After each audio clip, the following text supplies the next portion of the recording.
আসসালামু আলাইকুম গাইস। গত ব্লগে আমি শেয়ার করছি অবশ্যই ঢাকায় কিভাবে আসছি। যারা ব্লগটি দেখেন নাই তারা অবশ্যই দেখে নেবেন। যাই হোক, আমরা হোটেল বুকের প্রসেসিং সব শেষ করে আমরা রুমে চলে যাচ্ছি। এই যে লিফটে উঠে গেছি আমি, আমার ভাই, হাজব্যান্ড, বেবি সহ। যাই হোক, ওদের উপরে এত সুন্দর, আপনারা আসলে না গেলে বুঝবেন না, অনেক সুন্দর ওদের পরিবেশটা। হ্যাঁ, ভিতরে আমাদের এটা তো যেহেতু 5 স্টার হোটেল, অবশ্যই সুন্দর হবে, স্বাভাবিক। যাই হোক, এই রুমে আমার ভাই আর আমাদের ড্রাইভার থাকবে, তো ওদের জন্য ডবলস বেড নিছি আমরা।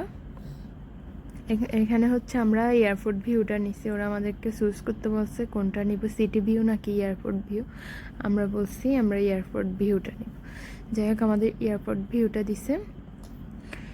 তারপরে এখানে আমি কিছু ক্লিপ নিলাম, দুষ্টুমি করলাম।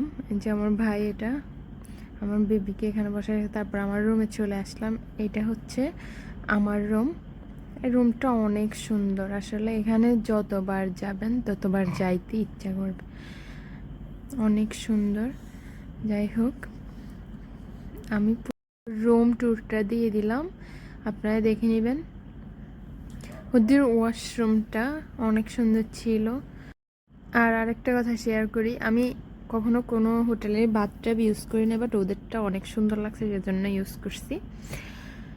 এই যে দেখেন আমার রুম থেকে এয়ারপোর্ট ভিউ কত সুন্দর। এখানে বিমানের টেক অফ ল্যান্ডিং সব দেখা যায়, অনেক সুন্দর লাগে। এখানে সিটি ভিউটাও দেখা যায়। এদিকে আমার বেবিটা বসে থাকছে, আমি বলছি বাবা বাবা তাকাও, ও অনেক দুষ্টু করতেছিল। যাই হোক, আমি একটু পর পরই ক্লিপ নিচ্ছিলাম, এত সুন্দর লাগতেছিল যা বলার বাহিরে। আমার জামাইটা এমন একটা বেদামাস, মানে আমাকে ভালো করে একটা পিকচারও তুলে দেয় না নিজে নিজে, আমি ছোট ছোট ক্লিপ নেই। যাই হোক, দুপুরের খাবার খাওয়ার জন্য ওদের রেস্টুরেন্টে চলে আসি আমরা। তারপরে এখানে এসে দেখি ওদের পার পার্সন 8K করে, তো আমরা 4 জন ছিলাম। আমরা হুদা এখানে 8,000 টাকা দিয়ে কি এমন খাইতে পারবো?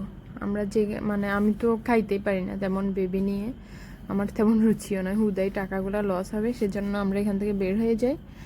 তো উপরে চলে যাই, আমি ভাবছি যে ওদের একটু সুইমিং পুলের দিকে ঘুরবো। তো আমার হাজব্যান্ড ওই যে বিদেশি মানুষগুলোকে দেখে বলে যে না না, তুমি ওখানে যাইতে পারবা না। তো আমার ভাই ওখানে ঘুরতে গেছে, আমার হাজব্যান্ড আমি দুজনেই যাই নাই। তারপরে এই তো বের হয়ে গেলাম। বের হয়ে আমাদের ড্রাইভারকে বললাম আমাদের গাড়িটা বের করার জন্য। এই যে গাড়ি বের করলো, এটা হচ্ছে আমার গাড়ি, এটাই কিনতে গেছিলাম অবশ্যই। যাই হোক, তো ওই দিক দিয়ে আমার ভাইটা উঠে যাচ্ছে, ড্রাইভার গাড়ি চালাতে চালাতে আমাদেরকে উত্তরা 3-4 তারপর ওইদিকে নিয়ে যায়। তারপর একটা ভালো রেস্টুরেন্ট দেখে আমরা খাওয়া দাওয়া করে তারপর রুমে চলে আসি। এই তো আবার বিকালে বের হই আমরা, যমুনা ফিউচার পার্কে যাব। এই জন্য বের হওয়ার সময় আমাদের গাড়িটার বের করি না, আমরা একটা উবার ভাড়া করি। উবার দিয়ে, যেহেতু যমুনা ফিউচার পার্কের রোডটাতে অনেক জ্যাম থাকে বিকালবেলায়, তো আমরা উবার নিয়ে নেই। আল্লাহ, অনেক জ্যাম, আমাদের যাইতে প্রায় 2.5 ঘন্টা লাগছে।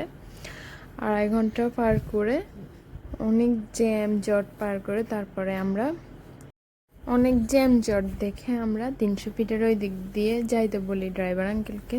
যাওয়ার সময় দেখলাম, দেখেন কি অবস্থা একটা ভাইয়ের, এখানে এত মোটর সাইকেল, এত মানে প্রবলেম এখানে। যাই হোক, আমি হচ্ছে নাম উচ্চারণ না করি, আপনারা দেখেই তো বুঝতেছেন এখানে কীরকম একটা ঘটনা ঘটে গেছে। এগুলো দেখে আমার খুবই খারাপ লাগছে। তারপরে এই তো যমুনা ফিউচার পার্কে চলে আসলাম।